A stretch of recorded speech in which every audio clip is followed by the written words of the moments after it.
February 23, 1945. Mount Suribachi, Iwo Jima.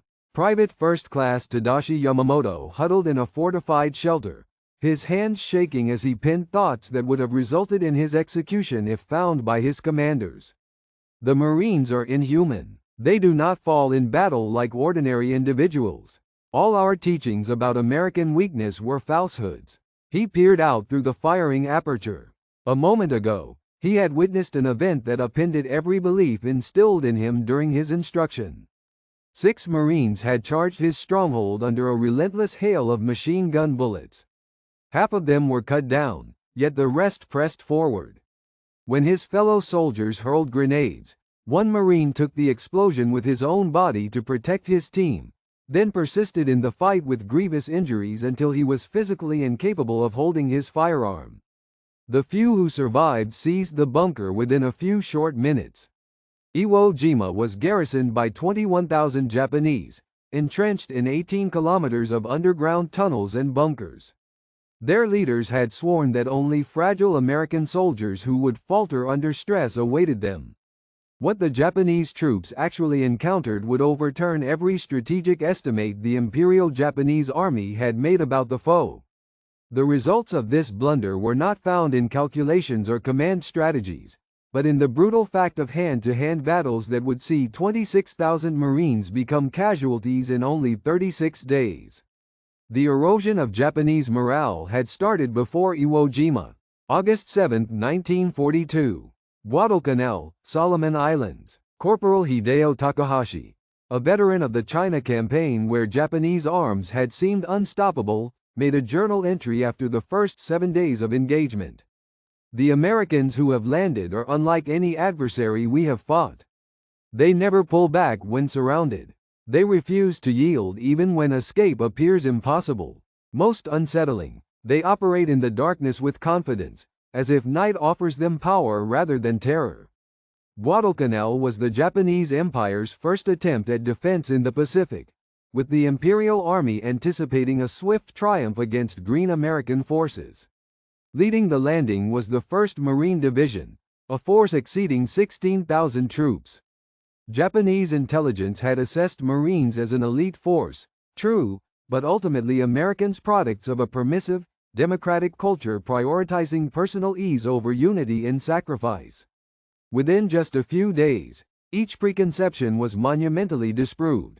Lieutenant Shigeru Fukodome led a reinforced company with orders to recapture Henderson Field on the evening of August 20. His group of 200 troops had previously triumphed over Chinese formations 3 times their strength. Advancing in classic style, they confidently believed the Americans would lose composure once darkness fell. The Marines awaited them in well-designed positions with overlapping fire zones. Fukodome's unit entered a lethal trap. What followed contradicted every aspect of Japanese tactical instruction. Instead of fortifying and waiting to defend, the Marines launched a counterattack into the darkness, wielding automatic weapons with deadly accuracy. Fuku's diary, found after his death 3 days later, detailed his astonishment. "They attacked us during the night. We are supposed to be the ones attacking at night. They passed through jungle we believed was impossible to traverse. They killed quietly and disappeared. When daylight came, I had only 90 men left from my company." The Americans had sustained 12 casualties. The same scenario played out throughout Guadalcanal. Japanese troops, accustomed to foes who collapsed in the face of banzai attacks, encountered Marines who stood their ground until physically overwhelmed, then resorted to hand-to-hand fighting with bayonets, knives, and bare hands. Sergeant Kenji Matsumoto, who lived through 4 months on Guadalcanal before being evacuated, described his experience in a letter that American intelligence later intercepted. "We were taught that Americans are self-centered, that they won't risk themselves for fellow soldiers. That is not the case. First saw a Marine manning a machine gun keep firing after both legs were shattered until Japanese soldiers killed him at close range. His assistant instantly took over and continued firing. We lost 40 soldiers to that position." The type of Marine training that produced these fighters confounded Japanese military analysts. Private Yamamoto, who would later fight Marines at Iwo Jima, first learned of them in 1943 during intelligence training. The instructor, a staff officer who had interrogated captured Marines, appeared genuinely unsettled. The American Marines endured training that in any civilized army would be deemed criminal mistreatment. They are broken mentally and physically, then reconstructed into something barely resembling the soft civilians of before. They are instructed to treat dying in battle as honorable, to never give up, to fight until truly incapable. This is familiar. Yes, they have adopted our Bushido, but they also added something we did not expect.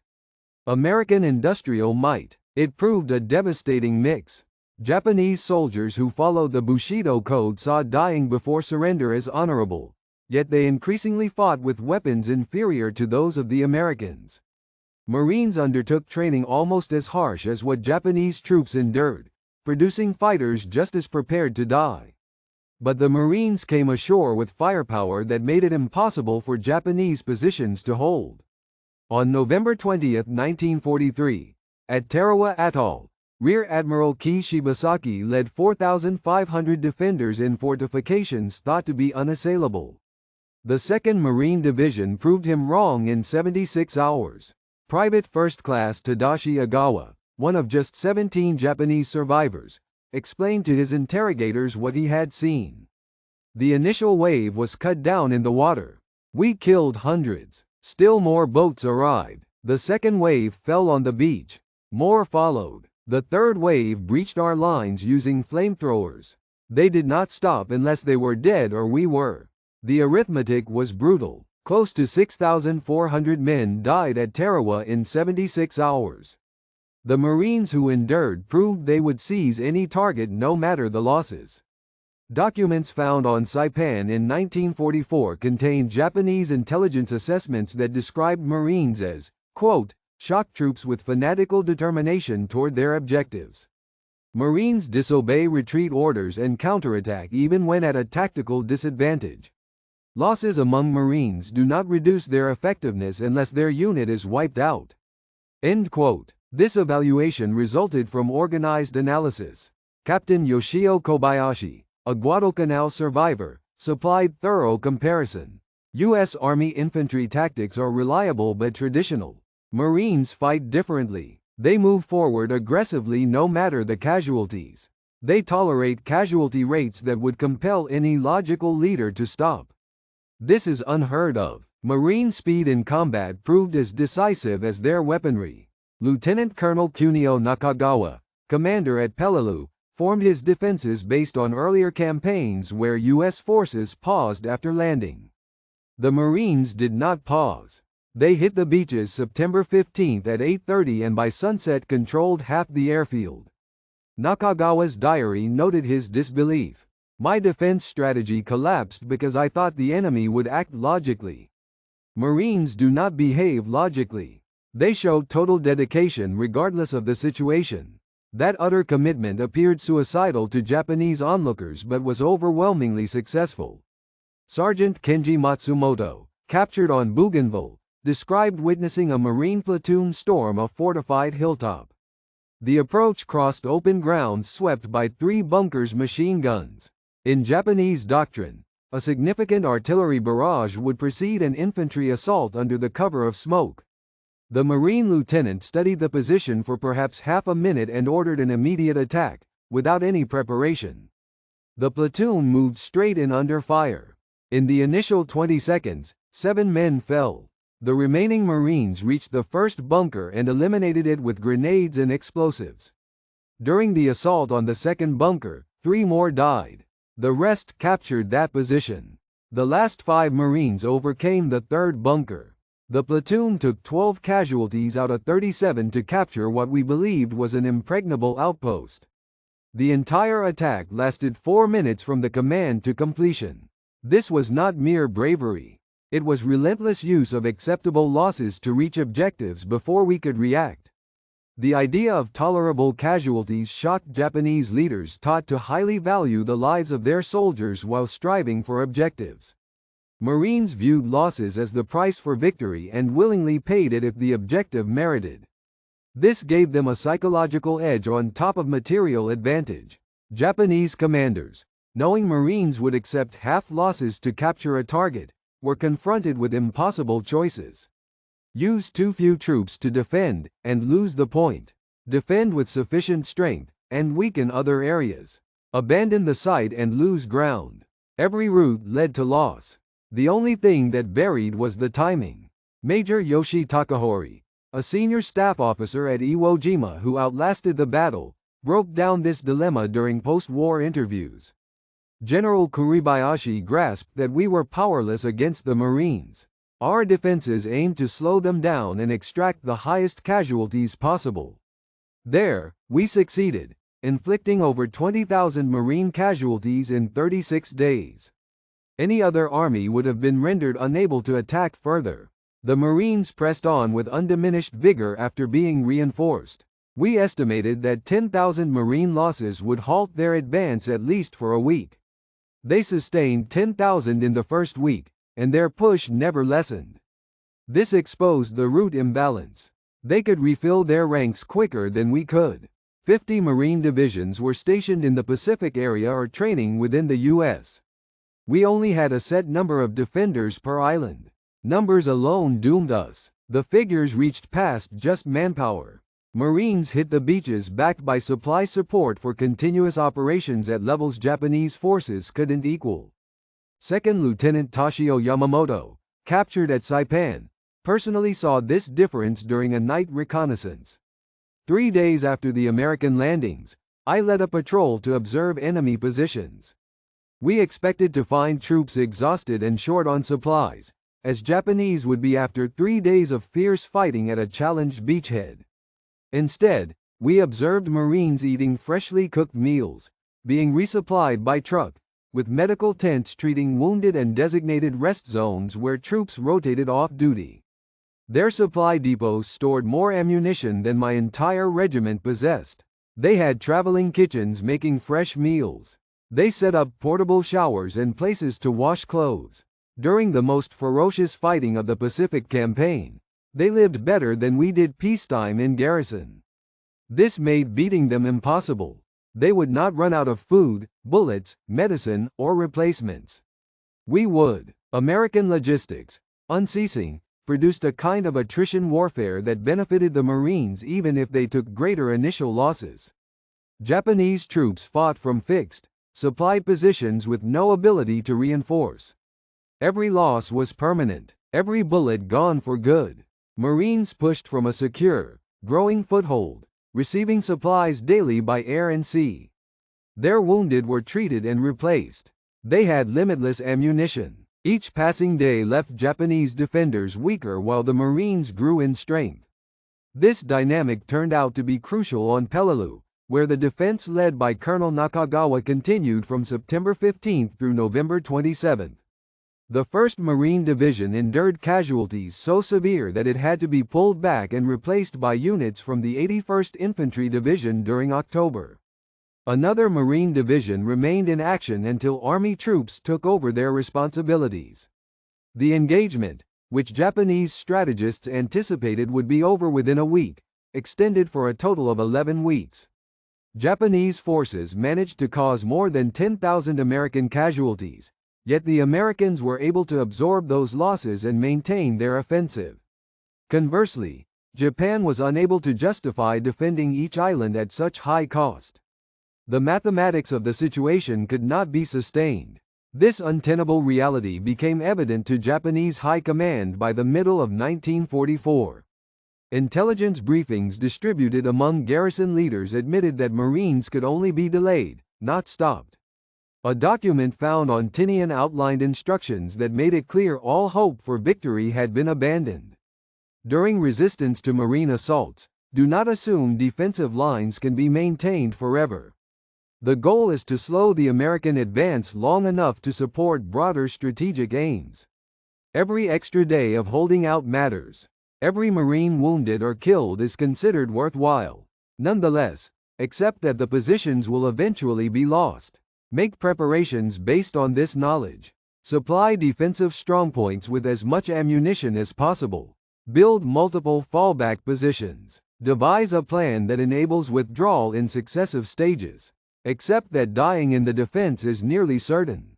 Your life buys time for the empire. Sacrifice in this pursuit is honorable, even when victory cannot be attained. This harsh calculation shaped Japanese defensive plans during the last year of the Pacific War. Defending forces no longer fought for battlefield victories. Their goal was to inflict such steep losses that the Americans might opt for negotiation instead of invading Japan's homeland. By accepting losses that would have forced other armies to stop, the Marines effectively nullified this strategy. They paid the required price and kept pushing forward. There was no loss too steep, no defensive position too formidable. The offensive pressed on without pause. Private Tadashi Gawa, one of the handful to survive Tarawa, later recounted the psychological shock of facing such adversaries. After the initial day of fighting, it was clear to us that defeat was inevitable. The Marines arrived in overwhelming numbers. Their naval gunfire reduced our defenses to rubble. Their air support bombarded us relentlessly. However, we still hoped to inflict so heavy a toll that the Americans would question invading again. Soon we saw them advancing undeterred despite suffering tremendous casualties. They marched into machine gun fire that slaughtered dozens. More Marines followed behind them. We killed them as well. Still, more advanced. We fought for 3 days with unyielding resolve. We inflicted thousands of casualties. Nearly all of us were killed, and the Marines captured Tarawa on schedule. They paid the toll we set and pushed on across the Pacific. It was at this moment we realized the war could not be won. An enemy willing to pay any cost cannot be defeated simply by making victory expensive. This recognition spread throughout the Japanese armed forces as survivors brought their stories to subsequent conflicts. By the time Marines began their assault on Iwo Jima in February 1945, every Japanese defender understood they faced the Pacific's most relentless foe. They recognized they would perish. They knew the Marines would eventually seize the island. The only unknown was the number of Marines who would fall alongside them. General Kuribayashi based his defensive strategy on these truths. His instructions for his men conceded what propaganda would not. We will lose this fight. Our sole objective is to force the Americans to pay dearly for every stretch of ground. That is our duty. Embrace death. Cause as many casualties as possible. Slow their advance. In this way, we serve the empire in its bleakest times.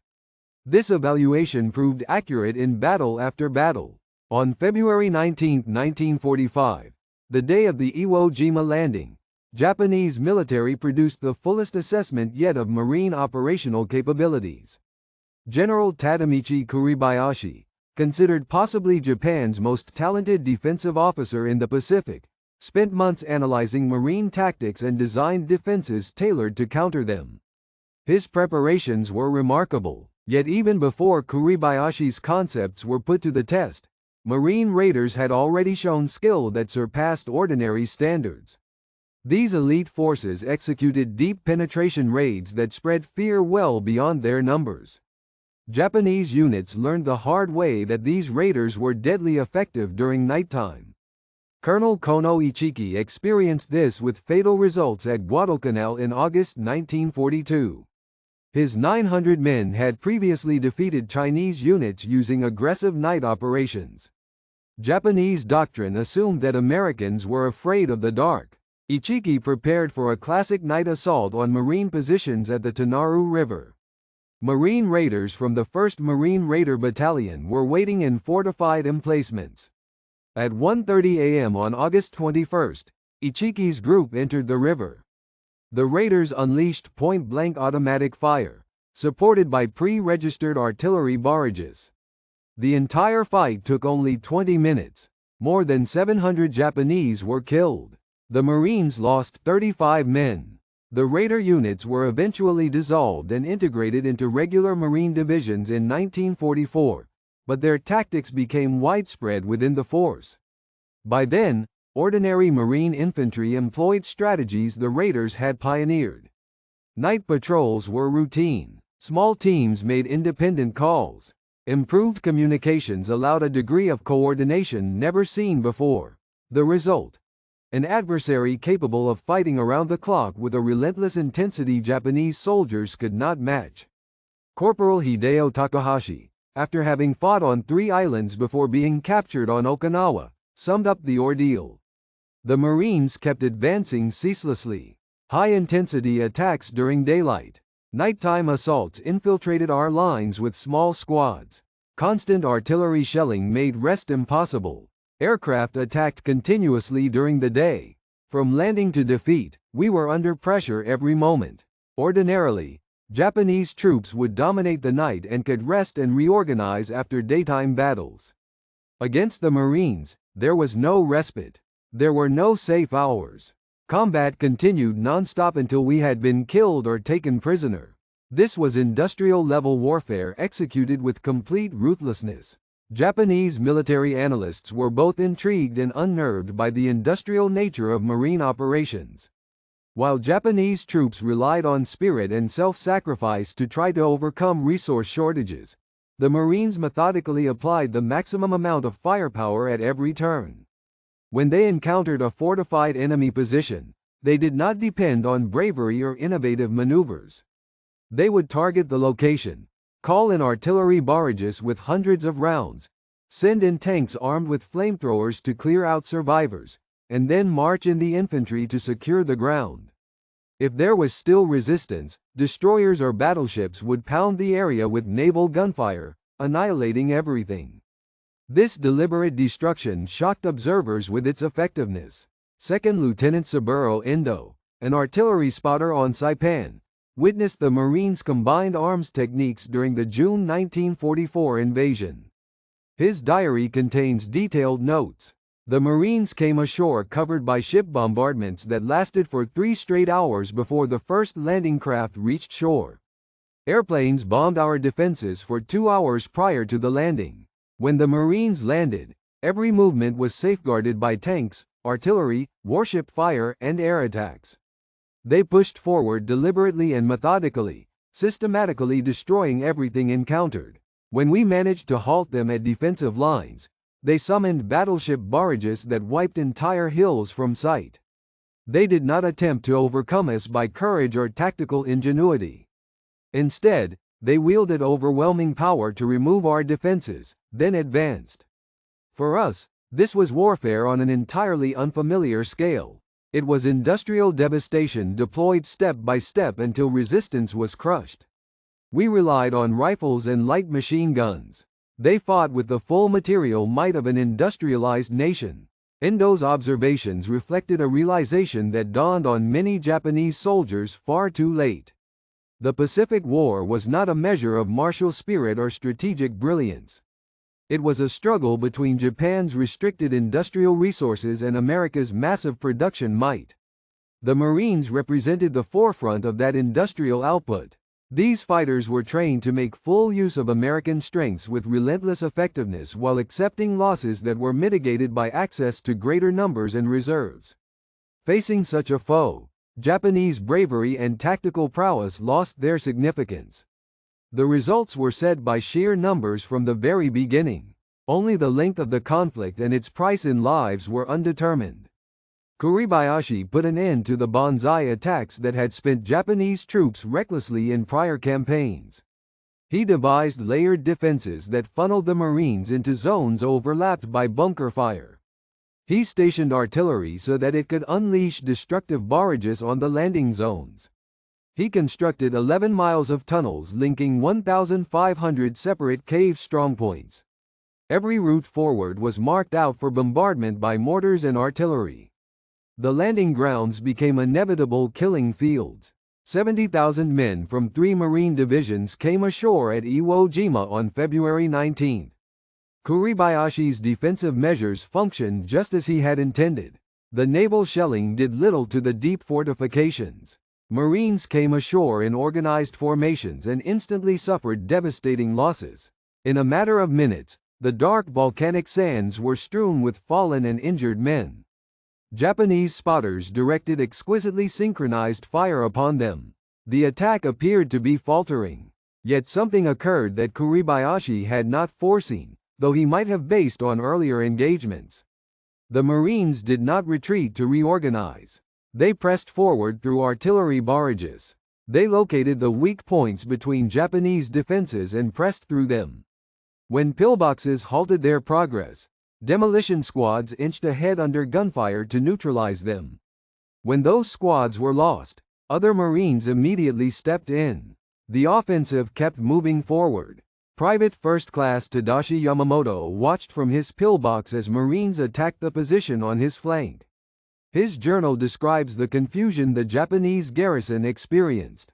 A Marine wielding a flamethrower moved toward the pillbox. We shot down the operator. His backup seized the weapon and kept advancing. We killed him as well. A third Marine grabbed the weapon. We badly wounded him, but he continued firing until all the fuel was gone. Afterwards, he hurled grenades through the apertures until we managed to kill him as well.